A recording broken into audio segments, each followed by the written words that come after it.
Walang stress, walang hassle, walang traffic sa kaisipan. Walang wangwang, walang himala. Meron lang Chillax Radio. Tara, tambay muna.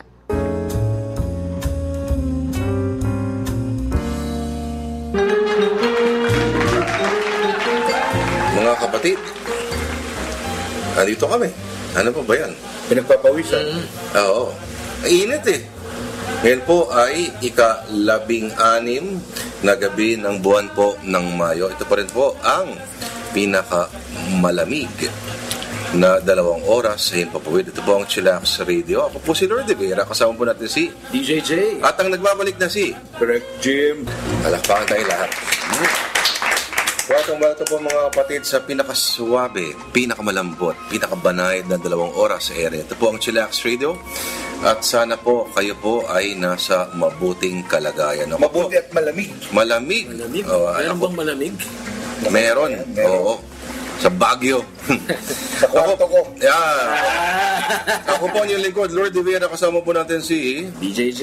at si Direct Jim. Yeah. Magandang gabi sa ating lahat mga tol. Welcome po sa Chillax Radio. Live na live. Live na live. Dito po sa Radyo 5, 92.3 News FM. Kung meron kayo nadidinig na maingay na tambucho, sound effects po namin. Kasama yan. Kasama yan. It's the sound of the city. Yan. Ay! Ayan ang sinasabi ko. Yan po mga kapatid ang tunog ng Metro Manila. Tama ba yan, DJ J? Tama yan. No? Yan, oo. At binabati po natin ang lahat po na nakikinig sa atin sa buong kapuluan. Labindalawa na. Labintatlo. Yung nandito isa eh. Si Marsa Pues ng Bacolod, hello sa'yo. Miro Cabala, hello sa'yo pare ko. Lester Piones, magandang gabi sa'yo. Si Mong ng Subic, hindi na nagpaparamdam. Si Ning Gempesaw, live na live mula sa Japan, nakikinig po siya mga kapatid. Si Homer Tinovicio dyan po sa Tagaytay at si Omar sa Mendez, Cavite. Surigao. At syempre, makakalimutan ba natin si Ginoong Vincent Eviota Yan, oo. mula po sa Surigao at si Hendrik Oliva na nakikinig mula po sa Middle East. Ha? Yan. Salamat po sa mga bagong likers ng Chillax Yan, page, oo. Facebook. Nangangako po kami na mas magiging aktibo ho kami sa aming Facebook account dahil busy ho kami lahat. Yan.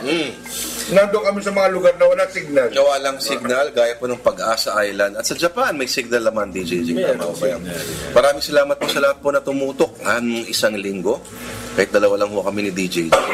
At ikaw ay galing bansang Japan. Yan, no? Si Direct Jim ay galing sa bansang Bicol. Bicol, oo. Ano Be bang- cool. Sabi nga nila. Be cool. Pang ilang beses mo na pumunta ng Bicol, Direct Jim? Siguro mga 4 na beses na. Pero ito lang. Ay, hindi, maraming beses na.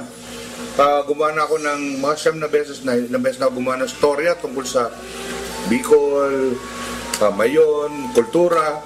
Ngayon ko lang nakita ng bumbo. Sinalubong ako ng Mayon. Daragang Magayon. Ay, oh. Alam mo ba? Ang ganda. Kinabukasan, wala na ulit. Ay, Tayo- mailap talaga yan. In fact, noon kami, isang travel magazine, pinagsusulatan ko rin. Hirap na hirap kami makakuha ng shot. Bibiyahe ka pa ng malayong-malayo para makuha yung perfect cone. Ganyan. Akala ko naman lagi nakalito. Hindi. Kaya Sobrang... pag nag-post ka ng litrato nun, ang sagot ka ng mga tao sa'yo, mabait sa'yo, Diyos. Oo. Gaganda sex life mo. Mga ganon eh. Gusto ko siya tanungin kung... Kamusta naman? Hindi, wag na. Mabait ka ng Diyos. Yan. Tama ka dyan, Direct Jim. At binabati po natin lahat ng mga kapatid po natin na init ngayon. Sana po ay nasa mapayapa kayong kalagayan. At sana ay Diyos ko, nakikiramay ho kami sa lahat po ng mga nawalan. Ha? Sa sunog sa Valenzuela. Grabe yun. 70 na, di ba? 72. 72. Grabe yan. Mula sa mga kaibigan ko sa Puring Manggagawa, ang balita ay ang kumpanya ay hindi nag-hire ng regular. So, itong mga taon to, sabi nga sa Facebook, contractual na, walang benepisyo, walang job security, walang SSS, Medicare, di ba? Yan ang kwento ng malaking porsyento ng ating workforce, Direct Jim. Yun. So, kaya sabi ko, wala pa yung sunog. Parang pinapatay na kayo. Oo, alam mo, ang nakakalungkot dito, wala namang mayaman na magtatrabaho sa factory na yan eh. So lagi ang uring manggagawa na nagdarahop, sila palagi ang nagsasuffer. Sila Hindi, lagi pero ang ang kailangan magtrabaho sa mga ganyang uring kondisyon. Yung nakakaloko rito, yung kondisyon nila parang 18th century. Nako, oo. Nakapaligid daw yung nakakasulasok na lason. Correct. Iba yung fumes, nandun lagi. In fact, may pulis nga na nakunan, hindi niya nakayanan yung usok sa loob. At tapos na to, nagre-retrieve ng mga body, siya mismo ay hinimatay. Talaga? Yung matindi. Ang gumagawa po, itong Anong factory produkto po, ba nung factory? Sinelas. Rubber slippers. Ito'y gumagawa nung, kung alam niyo yung brand na, hindi Havaianas kundi Havanas. Havanas. Yun pala yun. Oo, sila gumagawa niyan. Yun ang malungkot dyan. At sobra kasi yung praning itong factory na manakawan sila. Kasi ang daling nakawan ng sinelas eh. Kaya ang dami lang mga grills, ang dami mga mesh wire. Kaya hindi nakakalabas, hindi raw makalabas yung mga tao sa mga bintana. So para sila mga manok na nasunog doon. Gano'n ang nangyari doon, Direct Jim. Okay. Napakalungkot. So sana, Hindi, gamitin natin itong sa akin, gamitin natin itong pagkakataon. Hindi para maawa lang. Tapos lagi naman may awa di ba? Pero yung pag-isipan nyo rin yung lagay ninyo bilang kayo na nagtatrabaho. Oo. Lahat tayo actually, di ba? Parang, bakit kayo umuoo sa mga ganyang sitwasyon? Tignan nyo yung nangyayari. working conditions, mga kapatid. As early as the early part ng 1800s sa Inglaterra, sa US, diyan nabuo yung mga labor groups, ha? Kasi yan, mga ganang kondisyon, mga 20 hours, 18 hours, 14 hours, 10 hours nagtatrabaho sa isang araw. At ganyan. At nangyari yan, 2 linggo katatapos lang na araw na paggawa. Na ako sinasabi, yan ang sinasabi natin eh. Ron and Carmela Francisco, sinabi nila, malapit sa lugar nila sa Valenzuela yan. Oo. At kaya daw dinala doon sa lugar na yung dala ng mga bangkay kasi ang gilid pala nun, bukod sa pinakamalaking city hall yan sa buong Pilipinas, ang lugar pala niyan ay puro punerarya at malapit sa public na sementeryo. So yun, ganon mga kapatid. At ang sinisisi ngayon ng gobyerno ng Valenzuela ay sila raw kasi hindi naman pala sila nagbibigay ng fire permit. Nagbibigay ng fire permit ang Bureau of Fire Protection. Sila ang structural integrity lang ng lugar. No. Yun. So, pasa-pasa nagtuturoan ng may kasalanan. Paano nakalusot? Paano binigyan ng permit yung ganung uri ng mga lugar? Nako mga kapatid, napakalungkot na balitang ito talaga. Napakalungkot nga ng balitang yan. No? Ito mga 72 namatay sa Valenzuela. Pero, hindi yan nakakachillax, tol. Pinakalasin na yung usapan. Nalulungkot ako. Bicol, Derek Jim, ano ba ang itsura ng... Sa Albay ka, malamang ano? Ano ba itsura ng Albay ngayon? Ganda. Anong huli kang Ang napakaganda, napakasarap ng pagkain. Magaling ang governor, no? Magaling ang governor. At yung isa sa kanilang ngayon, ito hindi kami nakaranas nito yung mga kaibigan natin, no?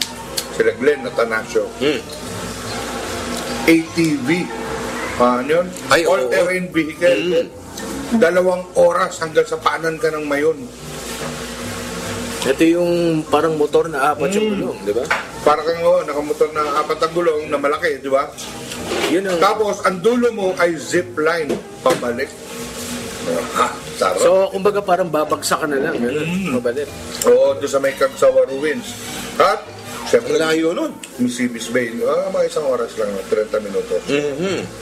Alam mo, gusto ko sa Bicol, napakasarap ng pagkain. May isang karindere dyan, yung Wawais, pangalan. Ano na yun, alamat na yun eh. Yung activity namin ginawa sa mall. So, 2 araw na sa mall lang kami. Pinagkakain ko yung mga hindi mo nakakain dito. Diba? Siyempre lang, Katulad ice cream. ng... Sili ice cream. Ay, naku. Ito ba, sa tsokolate ba to? Sili shake. Sili shake, ha? Sili talaga. So, unang tanong. Merong mild, merong medium, saka merong wild. So, unang tanong, maanghang din ba ang sili ice cream at sili shake? Ito kasi, pag nakakagat ka ng sili, ang sinasabi ng matanda, inom ka ng gatas. So, automatic din yung neutralize niya. So, ano yung base niya, ano? Ano pa rin, parang nolya, gano'n, alam mo yung gano'n. Ordinary ice cream. Parang masarap yan, ha? Malamang vanilla yan. No, basag yung sili sa loob. So, pag medyo na jackpot ka, automatic puputok, pero yung bet niya. Natutuwa ako kasi sa kulinaryang Pilipino, nag-explore tayo ng ganyan mga flavor dimensions. At natututo tayo mag-promote. Oo. Sa Ilocos, in fact, meron silang bawang na ice cream. Ha, talaga? Sa Ilocos yan. Bawang na ice cream. Bawang na ice cream. Huwag kayo kasi di ba sa Amerika meron ng bacon ice cream.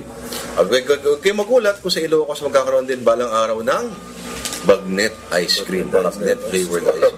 Hindi, kasi nahabol mo dyan yung savory element. Pero paano yun? Paano nangyari yung bawang ice cream? Ice cream o Inalo rin, malamang. crispy na ano? Crispy Hindi. na bawang? Yung essence ng bawang. Sa Albay, meron local line ng local ice cream.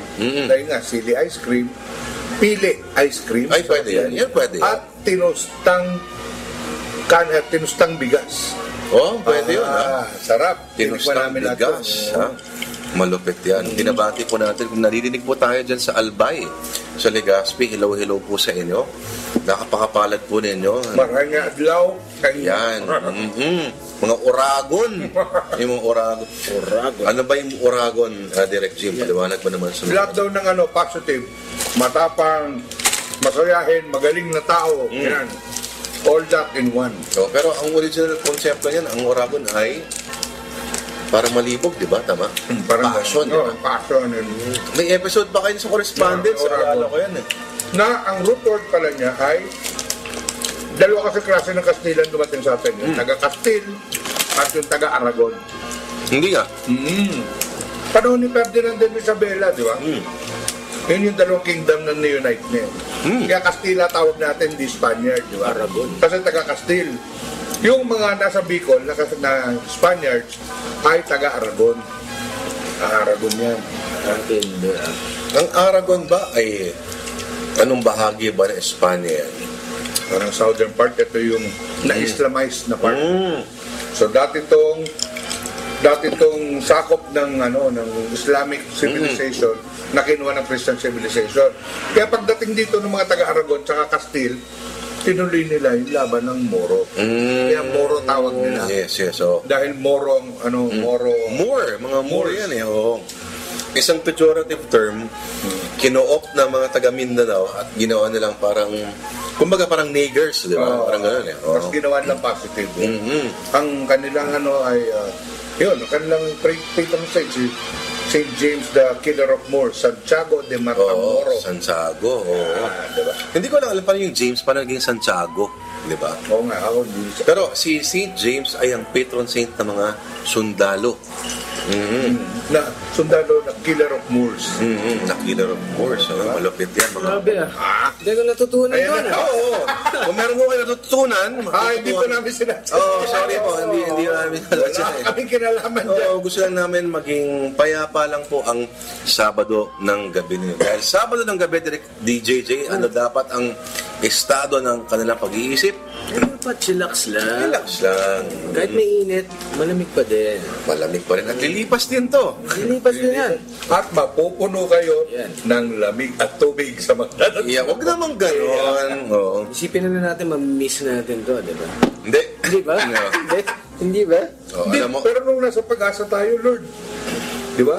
Mainit naman, di ba? mainit. Oo. Appreciated natin yung At kung nadidinig tayo ng dalawang nurse doon na si Tin at si isa.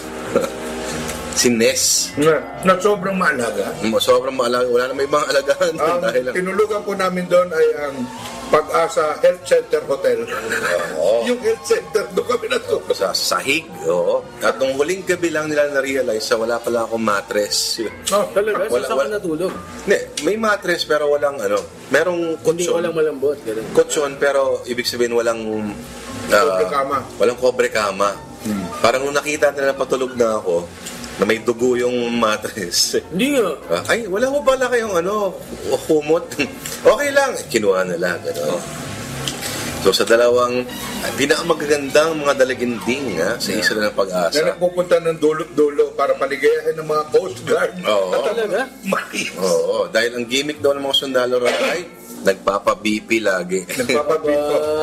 Galing. Kahit wala namang So, ano yan? Pababaan sila. Ganun. Hindi, BP tapos kwentuhan ganyan. Oo.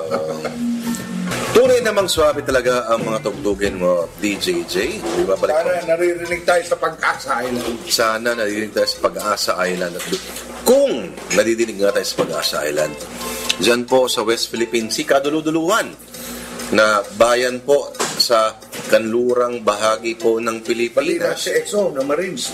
Oo.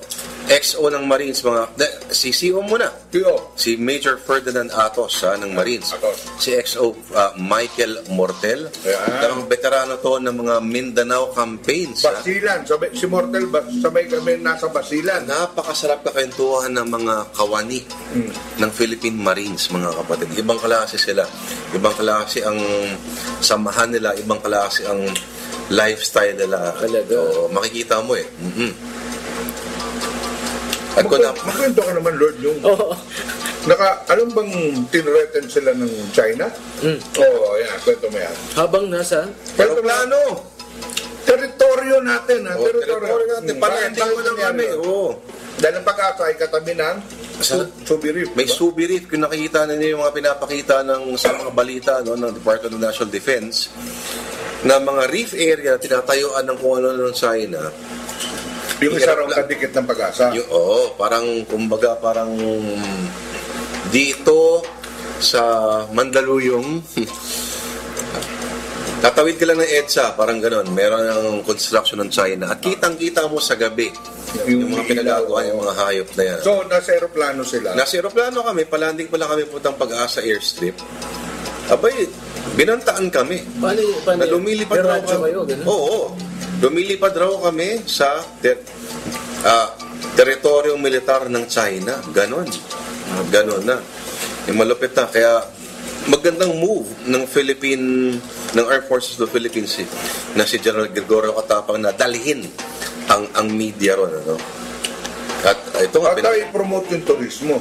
Oo, walang sinabi yung mga beach ng Boracay. White sand, polvoron. Yun nga ang tawag ko ron, polvoron. Boron. Pag nilagyan mo ng asukal, pwede Hindi, na kainin. Pag ginanon mo yung paa mo, pare doon sa polvoron. Pagdating mo sa Pag-asa Island, si Direk Jim, puro puti yung mukha. Galing beach. Ganon. Nakakatakot naman yun. Medyo nakakatakot yan. Nakakatensyon. Pero magandang isipin, we are in safe hands kasi ang tatapang ng mga sundalo natin. Papalagyan mga yan kahit ano. Kahit kakaunti lang sila. Kakaunti lang sila at kahit outnumbered sila in terms of arms. At yan naman kasi ang kwento ng mga sundalo natin mula noon pa. Ako babatiin ko ang Westcom, no? Western Command. Ngayon ko na-appreciate yung Philippine Navy kasi 2 araw kami, yung grupo namin, sila nag-aeroplano, di ba? Para lahat ng mode ng transportation na tikman namin. Kami, sumakay kami sa Navy ship. Mas matagal pa yung biyahe namin kaysa sa inilagi namin. 2 araw lang kami sa Pag-asa. 2 araw, 4 na araw yung biyahe namin. Aboard the Navy patrol ship, di ba? Namuhay kami para kaming tinrato kami embedded.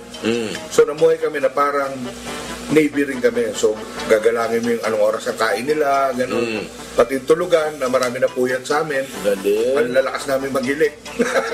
Kamusta naman yung pagkain? Dito ko na, pagkain. Pupot tayo dyan mamaya. Oh. Ngayon ko na-appreciate na ang tatapang ng Navy natin.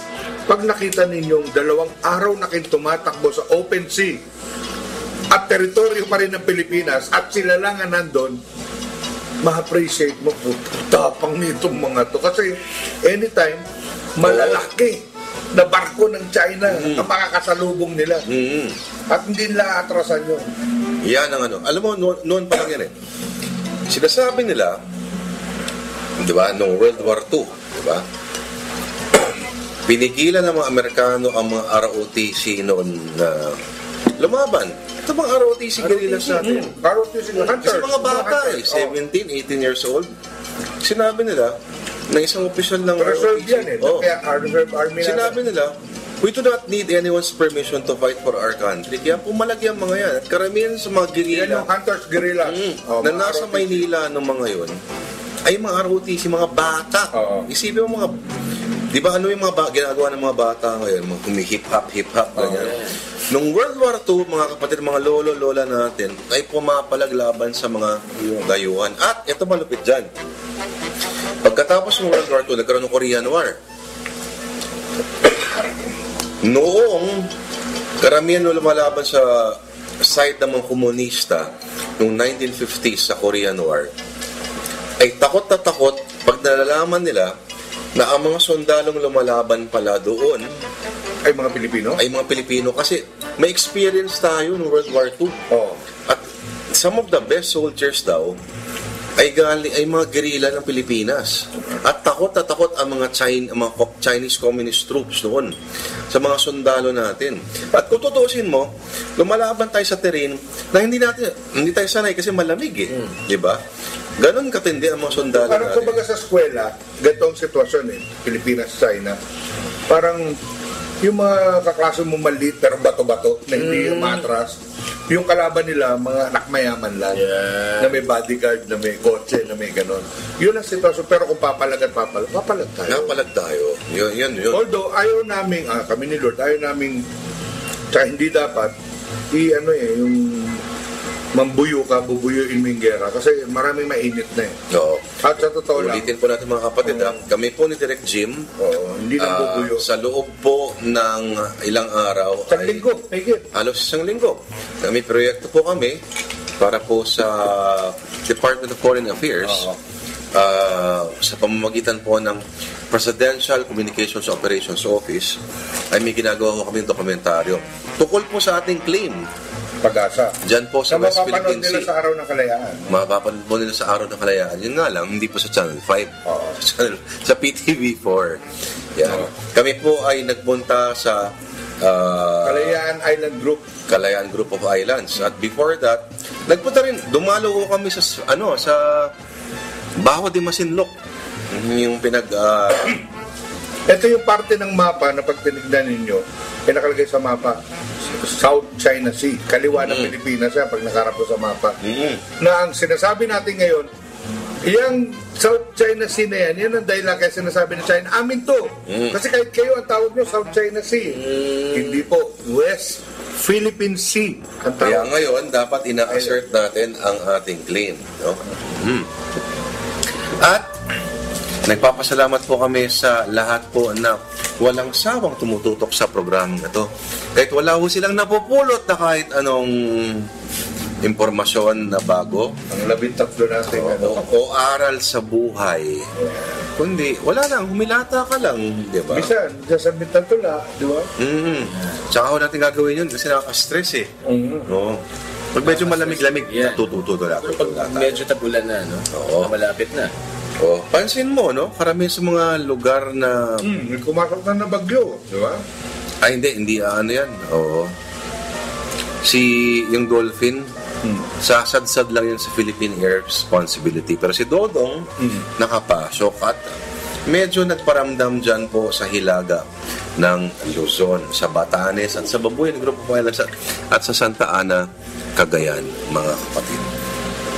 Sa putong ito, meron pong babati lang na kaibigan po natin na galing Isa malapit-lapit sa mga masugid nating listener. Oo nga, hindi ako na... Dito sa bayan ni Wolverine. Ha? Oo, doon nga yung sa Wolverine. Talaga? Oo. Wolverine na karakter. Doon siya nagtagod yun. Nag-iihi pala si mga kapatid. Palakpakan po natin si...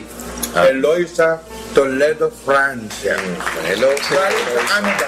Malamig ka lang, Eloisa. Hi!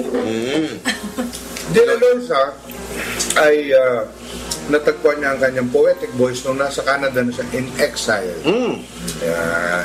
Na-meet niya yung mga Pilipino ron. Tsaka yung mga ibang nasyon na mga spoken word groups tsaka mga poets. So yun. Diba? Kumusta ang cultural? Inikot ko sa rito yung cultural rito. Yan. Cultural, Yeah. parang Yun. densos, ganyan. Tachikis. Hello si Eloisa. Hi! Eloisa, ilang taon ka ba naninirahan sa Canada? Canada, bale 6 years. 6 years na. Pero si Eloisa sa Pilipinas ay laking Sa Palo. Laking Sampalo. Laking Sampaloc. Hindi mo ba namimiss ang mga baha sa Sampaloc, Eloisa? Hindi masyado. Hindi masyado. Alam mo, Napanood nyo ba yun, no? Bowling for Columbine? Oo. Oo. Merong ganong notion, no, na parang ang Canada Ang Bowling for Columbine ay documentary ginawa ni pangalan na to, Michael Moore. Michael Moore, yeah. At ang cliche niya lagi, ang Canada raw ay meron ding video games mararahas at the same amount of guns. Pero sa Canada, ang mga tao, pwede kang pumunta sa harap ng bahay, kakatok ka, pagbubuksan ka ng tao na nakangiti. Ganun. Yun ba ay may basis ba yung ganong judgment para sa Eloisa? Ganun ba? Kumusta ang buhay sa Canada? Okay naman, masyadong polite ang mga tao. Masyadong polite. Kasi ito yung isa sa mga natin, nakuha ko rin na city na nag-grow na aware sila na multicultural sila. Diba? Tama ba yan? Gano'n ka apparent yun sa mga policies, guidance, kahalo-halo yung mga lahi? Lalo na pagdating sa pagtatrabaho, very protected yung mga konting biro mo lang, pwede kang ireklamo agad sa Ministry of Labor na racism, tas ikaw ang matatanggal sa work instant na sila. Very detailed at saka masyado nilang binibigyan ng focus yung gano'n. Dahil nga open culture so tanggap lahat. Pero marami pa rin racist, tama? Meron pa rin, pero ang maganda lang doon, may support from the government na pwede kang mag-file ng reklamo, tapos gagawin talaga nila ng paraan. Galing. Sa kaso ba, Eloy, So mga Pilipino ba? nakaranas ka ba ng gano'n? Actually, mas pangapagalit, nakakalungkot mang sabihin, pero mas marami ka pang maririnig sa kapwa Pilipino. Ganun? Na isa sa Ano? Ang mga ganyan kasi lugar, Toronto, Vancouver, multicultural na rin talaga. Ultimo yung mga Alberta na marami rin Pinoy dyan Pagdating mo lang mga Quebec, ibang usapan yan. French. Medyo Quebec, wow! At ang Quebec doon ay sinubukan maging independent. Dati. At nagkaroon sila ng plebisito kung gusto nilang tumiwalag. Nakakatawa kasi, parang Bangsamoro yan Isang estado sa loob ng Canada na gusto nila maging independent kasi sila ay Pranses. Diba? Natotoo naman, kasi sa history nila dito, lahat ng French na dapat papasok sa US territory, dito na gano'n, di ba? Dito nag-putak, yan. Pero, parang rin naman yan Wala namang urig na Canadian dyan, di ba? Wala, lahat. Dayo naman kayo lahat dyan Native American Indians talaga lahat. Diba? Oo, kaya mga pangalan nga yan. Karamihan Teka, mga pangalan yan. meron pa bang malaki population doon kahit sa city ng mga Native Indians? Meron, marami. Saka marami sila ng benefits talaga, wala sila. Marami akong mga nakilala na ang mahal kasi doon tuition, university, di ba, inaabot ng mga thousands talaga. Pero sila, parang bilang benefits sa kanila, wala silang binabayaran ng taxes, wala silang gano'n. Yun ang kapalit ng pagkamkam ng bayan nila. Libre, ito ka libre. Pahiram ng bayan nyo. Ganun. Para bang sa US yan, ang mga Indians daw ay sa reservations ay either naging alcoholic o nagiging mga sugarol. Hindi naman, marami nga sa kanilang, ngayon marami sa kanilang umaangat na sa professional levels kasi malakas din ang supportan. Solid sila as a group. So, Abuti pa sila, Dito kasi yung mga Indians, nagmamotor. Oo. Iba yan. Easy. Huwag ganun to, 5 henerasyon na yun. At, mga kapatid, sa Toronto ay yung pagiging polite nila, Eloy, sa tingin mo saan ang gagaling yun? Hindi ko masabi, pero parang napaka-natural sa kanila lagi silang pinagtatawanan ng mga, lalo na pag nakakakita sila may nakakakita sa kanila turista from US. Kasi totoo talaga yung cliche na pag nabangga ka nila, sila pa yung magsusorry sa'yo. Ganun, no? Tapos lahat ng, di ba, yung mga pinto sa mall, talagang kahit sobrang layo mo pa, hihintayin ka nila, pagbubuksan ka nila ng pinto. Hindi dahil babae ka. Hindi lahat, pantay lahat, ganun. Talagang ganun, Ang mga, natural na sa ang mga kanila. sasakyan, hindi ka sasagasaan sa kalye. Hindi, ang mga sasakyan doon takot sa tao. Tapos kapag nagbusina ka doon, parang ang dating sa kanila, minumura mo sila. Yan ang importante dyan. Pag-usapan natin yung mga kapatid. Dito ginagawa Morse code yun. Oh, Di ba? Bahagi kasi ng pagmamaneho sa Pilipinas, ang busina. Masaya ka o hindi, busina ka, di ba? Konting kibot, totor, di ba? Di ba, Bakit natin binabanggit to? Kasi nung isang araw lang, no, mga kapatid, sa Bonifacio Global City. Ayan, oo. Tutusin mo, isa sa mga dapat maayos ang trapiko dyan, di ba? Meron pong nasagasaan na isang babaeng Thai national na buntis pa. Oh, bakit? At tumatawid pa sa pedestrian lane. Bakit? Merong dalawang tatanga-tanga na mga SUV na ang bibilis, hindi po may preno at kita nila may tumatawid sa pedestrian lane. At buntis pa tong babae ito. Ako naranasan ko kahit sa Switzerland, sa Germany. Pag tumayo ka sa pedestrian lane, automatic hihinto ang Priority, no? hihinto ang mga sasakyan. Pagsabihan. Tapos pag medyo nakatayo ka lang, hindi ka tumatawid, mumurahin ka, tawid na. Pag gano'n ka, nakahinto nga silang lahat. Naranasan natin yan. Oo. Sa Geneva tayo. Oo. Hindi ko maalala yan. Sila pa yung galit. Sila pa kayo galit dahil- ang bagal mo tumawid. Di ba? Hindi natin alam yung nangyayari. Parang, tawid na. Tawid Oo. na. Okay. Tayo, sanay tayo. Nababanggiin na tayo anytime. At meron doon na tipong may pagkakataon doon na, testing ko, tingnan mo, tatawid ako, titigil yan. Tumigil. Tumigil na yan. Tumigil. Kahit walang stoplight, basta nasa pet. Ngayon, yung ganyan, yan, iba lang tayo. Sa Baguio, ginagawa yan. Na, meron na sign doon hihinto ka 5 seconds pag may tumatawid, pag may nakita kang tao. Nakalagay yun sa lahat ng sign sa Baguio ngayon. Sa lahat ng pedestrian, wala sumusunod. Wala sumusunod, Wala no? sumusunod. Pag tumayo, tatakbo ka talaga, di ba?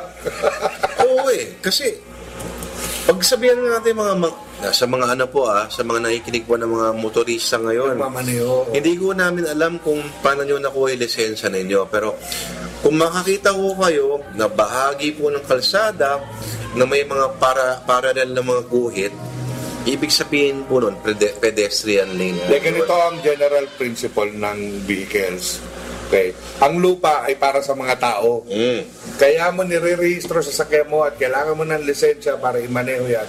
Humingi ka ng permiso sa gobyerno at nagpapaalam ka sa taong bayan, nagagamitin mo yung sasakyan sa daanan ng tao. Daanan ng tao. Daanan ng tao yan. EDSA, hindi daanan sa sasakyan, daanan ng tao yan. Yan. Ang priority yung tao Ina-assume mo lagi na palakihan ng sasakyan ang pedestrian ang hari. Baliktad sa Maynila Ang motorista ang mayabang. Galit pa. Porque nagbayad sila ng road users tax at nagbayad ka ng mahal para Kaya sa kami SUV tax mo. dahil ang pedestrian wala dahil nga ang kalye ay para sa pedestrian. Yan, oo. At ini-extend pa rin yan ganyang uri ng mentalidad. Kunyari sa tren. Para sa mata ng maraming tao sa gobyerno, hindi nila binibigyan ng prioridad ang mga mananakay, kaya gano'n na lang po ang train system natin. Yeah. Ikaw ba, Mr. Gapasin, nakaranas ka na ulit ng panghaharas sa LRT1? Yan. Meron ka pa ba nakakasakay na amoy langka? Meron pa din. Pero dahil bakasyon ngayon, pero yung huling sakay ko, talagang naamoy ko yung amoy isda talaga. Talaga? Pero, yun nga, dahil wala naman sila sigurong choice Siksikan Ako pare, taga-Arpapa ako. Arpapa Station. Talagang pag sakay mo sa umaga, talagang dikit-dikit kayo lahat. Siyempre, nakakapit lahat sa gano'n, di ba? Dikit-dikit kayo. Talagang yung ilong mo, sumisilindro Alam sa mo, kilikili. nagbago yung... Sumisilindro sa kilikili. Nagbago yung ko yung parang pananaw ko, ugali ko, na parang, nung una ako sumakay, parang, ang sama naman ito, ang rude naman ito, ganyan. So, hindi man lang Pero naligo, pag tumatagal, hindi, yung siksikan, Masanay ka na rin. parang, ganun yata talaga, siguro gawin ko na rin to. Gawin mo na rin, oo. So, gagawin mo na din. Na parang may tatamaan ka, na parang, sorry, ganyan, pero okay lang, parang gano'n. Yes, Kasi, Ang pangit, di ba? Halimbawa sa Hong Kong, napansin ko sa train, di ba pagtapat nung may tinatapatan yung pintuan di ba? may araw. Merong araw. May araw yan. Ang ibig sabihin ng araw, yung guhit sa gilid, doon ka tatayo. Oo. Dahil ang priority ay yung lalabas. Lalabas, oo. Dito hindi. Yung lalabas, sa salubungin ng papasok. Oo, Kaya pag mahina ka, next station ka na ulit bababa. Yan, oo. Yan. Eloy, base ba sa mga kwento ng mga taong nauna sa'yo ron, ito bang mga pinagdadaanan ng Pilipinas ay pinagdaanan na rin ng bansang kinalalagakan mo ngayon? Yan. Base sa mga kwento nila, parang for the longest time, ganun talaga yung kultura nila na mapagbigay. Yung inaano nyo na Hindi yung sila dumaan sa ganitong parang primitive hindi, na face. parang hindi. Kasi yung sa train na sinasabi niya, di ba, na may arrow sign pa sa sahig, doon wala, parang common courtesy talaga na pag lahat, bus, streetcar, subway, pauunahin talaga nila. Tapos, hindi ka, pag kung uunahan mo sila, may mamamatay ka sa hiya kasi lahat ng tao nakatingin sa'yo na parang, ang stupid mo naman, anong ginagawa mo? Kadalasan ba mga Pilipino gumagawa niya? Halo-halo din eh. Halo-halo din na dahil. Nakakahiya ka. Nakakahiya tayo, alam mo yun? Bilang- Parang hindi na kailangan sabihin yun, di ba? Ang babait ng mga Pilipino doon na driver. Napaka-masunurin sa Feeling ko lahat ng Pilipino na sa ibang bansa ay mababait. Mababait, mahuhusay, magagaling. Pag uwi nila, lahat sila ay kamag-anak na ni Satanas. ni security guard mo. Ni Kupal. Hoy, Rosso, kamusta ka dyan, mga kapatid? Binabati po natin si Mrs. Gapasin. Ayan, ako ma. Hello sa'yo, Ma, at si Thea. Hello sa'yo, Thea. Thea Tolentino Gapasin. Asawa. Yan. Sila Radio. At papatuloy po natin ang pag-uusapan itong mga nangyayari nga dito sa West Philippine Sea, mga katol, ha? Dahil, Una, gusto ko sabihin sa lahat ng tao, nakita ng dalawang mata natin doon. Napakaganda Ang ganda. at napakayaman. Gano'ng kaganda yung beach? Ito na lang. Hanggang tuhod eh. Naglalakad ka. Sa ilang metro ka na yata. Nasa tuhod pa rin. oo, Pero, siyempre, sabi mo, ano yun, babaw naman. Gamitin mo yung goggles mo, tapos ilubog mo yung ulo mo. Makikita mo yung corals at yung schools of fishes gumagano sa tuhod mo. nako, Grabe! Direct Jim. Sa Pag-asa Island, ang mga mangisda ay humihingi pa umanhin sa atin. Oh, dahil Pasensya na ho kayo, wala ho kaming galunggong dito. Ito lang ho meron. Tangige, maya-maya. Lapo-lapo. nalalaki. Na ginagawa lang, daing, dinadaing lang At na nagtanong kami. lapo-lapo. Ang kakapal ng balat nun, paano? So ganito, ganito Una, akala natin puro military nandun. Parang parusahan ng mga militar doon dinadala. Hindi. May civilian. Naghanap kami ng interviewin na, pero mga mangingisda rito na pwede namin interviewin. Ay wala, lahat kami rito mga empleyado, gano'n. Lahat kami hobby fishermen. Hobby Lahat fishermen. pala sila ay mangingisda. Yung punto So, dyan. ibig sabihin, kung sa tuwing Pero nandun kakain sila. sila, mahuhuli sila. Kung trip nila. Oh. Ngayon, pakiusap nila, kung pwede po, sa susunod, sawa na rin ho kami sa isda at sa delata. Maaari ho sana magdala kayo ng sariwang karne. Sariwang karne. Baka, baboy, ganyan. Laking bagay. Pero napakasarap sariwang Pero alam dapat isda nag-aalaga sila ng baboy. Isda, meron sila. Isda na hindi pa nakakastikim ng refrigeration. Iba ang lasa. Pag pinatong mo sa uling, painitan mo lang sa uling, di ba? Antay mong mangulubot yung balat. Pag ginanon mo yung laman, yung tamis ng laman, Diyos ko. Iba talaga siya. So, hindi Iba. mo kailangan lagyan ng mga asin. Wala na. Wala. In fact, ang daing nila walang asin. Talaga? Pinapaarawan lang. Pinapaarawan. Hindi na kailangan ng asin. Ganun kalupit ang isda. At kung tutusin mo, first class sa mga isda sa Maynila. Lapu-lapu, maya-maya, Imelda. ang higit. Imelda, lalo na. Ano yung imelda? Ang imelda ay poor version ng maya-maya. Oh. Pero tutusin mo 50 pesos ang 1 kilo ng maya-maya at At kahit anong lapu-lapu. isda. Kahit anong isda. Basta doon bumili ka, 50 Across the board. pesos. 50 pesos. Basta ang isda ron, 50 pesos sa kilo. Ganun. Kahit ano. Galupit. Hindi. Galupit yung lugar na yun. Pero ang luto, isa lang ba? O... Pinakamadali sa lahat ay isigang. Isigang. May problema kasi ron. Bihira ang sibuyas, bihira ang luya, bihira ang bawang. Patay tayo. Oo. So kung meron kang seasoning, mga Lalagyan mo. sinigang mix, okay na yon. In fact, wala na kayo nun eh. May nanghuli para sa amin isang napakalaking tangige. So buong araw, sinapsap namin tangige. Okay, sa umaga, prito, ganyan. Sa tanghali, okay, sinigang. Sabi ko, para mga iba, sa gabi, ako po bahala. Magkikilaw ako kasi marunong magkilaw eh. Patay, walang Chop-chop sila. Pagdating sa kusina, paano to? Meron lang suka, walang sibuyas at walang luya. Paano ako magkikilaw? Yun ang problema ron. Ganun, dahil di tumutubo, hindi sila nagtatanim, hindi nila alam yung... Ang tinatanim na nila, sili, kalamansi, ayan. Tapos limited yung natatransport yung galing Palawan ng grocery. Pag meron nga raw soft drinks doon, Naku! 3 araw ubos na. Saan doon? Maniwala ka sa akin, Direct Jim. Nung gabi na naiwan kami, ang highlight ng araw namin, ako, si Jun Sabayton as Direk R.E. Rivera, ang pinaka-gimmick namin nung gabing yon, naglakad kami sa isang tindahan para bumili ng Coke na malamig. Na malamig. Sa co-op kayo bumili. Hindi, sa isang pribadong bahay Na may na tindahan. may hoard siya ng Coke. So, hindi sa tindahan, ganun. Hindi talaga sa Pero tindahan. binibilhan na rin siya ng ibang tao. Oo. Pero parang yun ang pinakamasarap na Coca-Cola na inom ko sa buong buhay ko.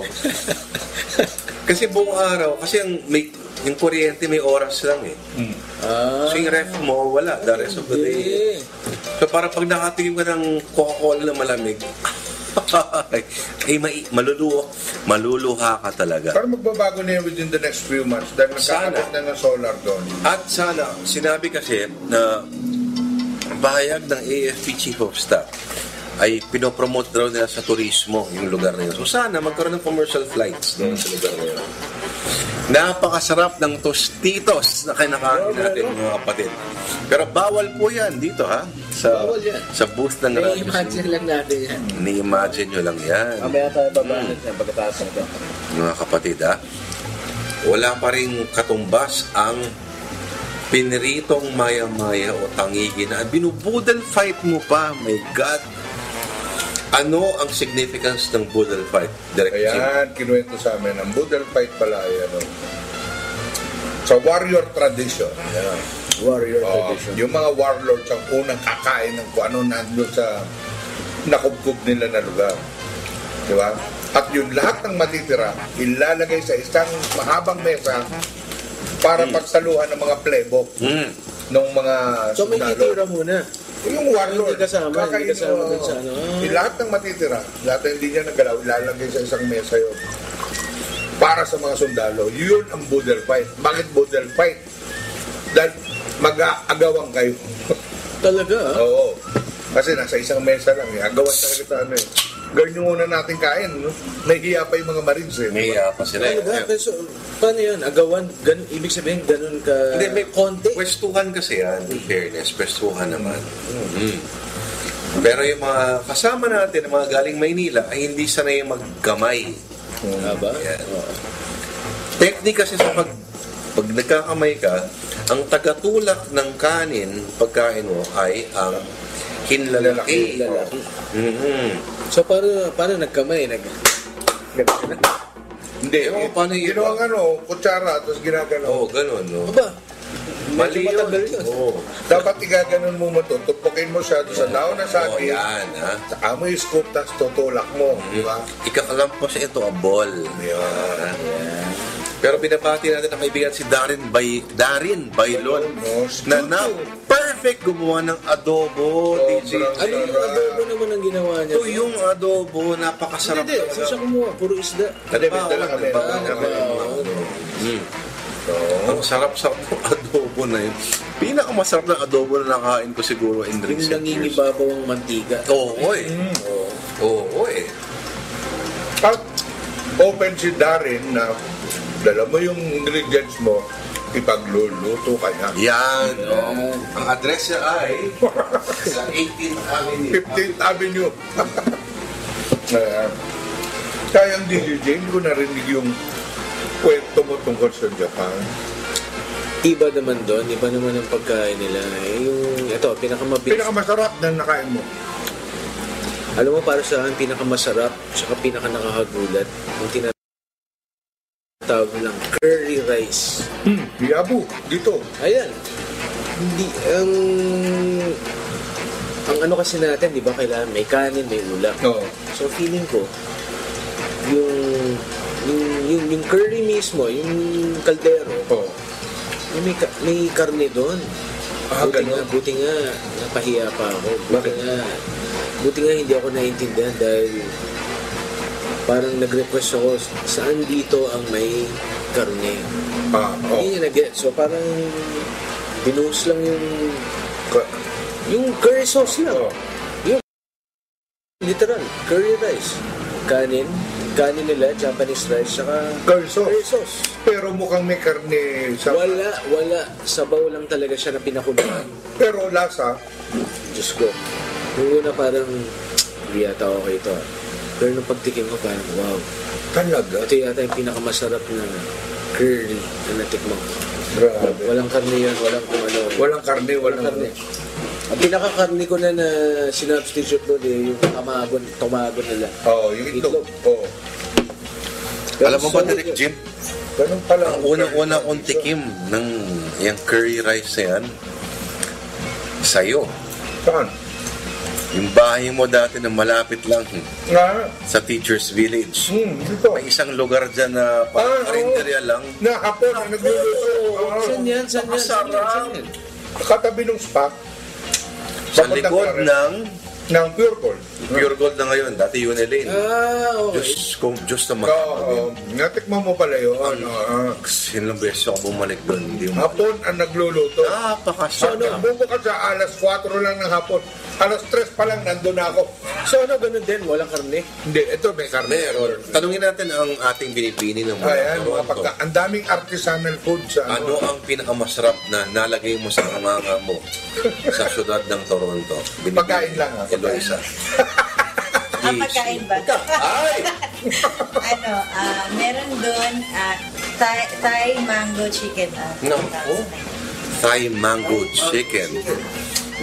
Alam mo ba, karamihan sa mga food shows ngayon sa cable ay Canadian food shows. Ganun ba? Magugulat ka. Kasi parang Pero the best way, multicultural nga eh. Kasi the best way to sample kung magkiklik sa daigdig yung ano mo, test mo sa Canada.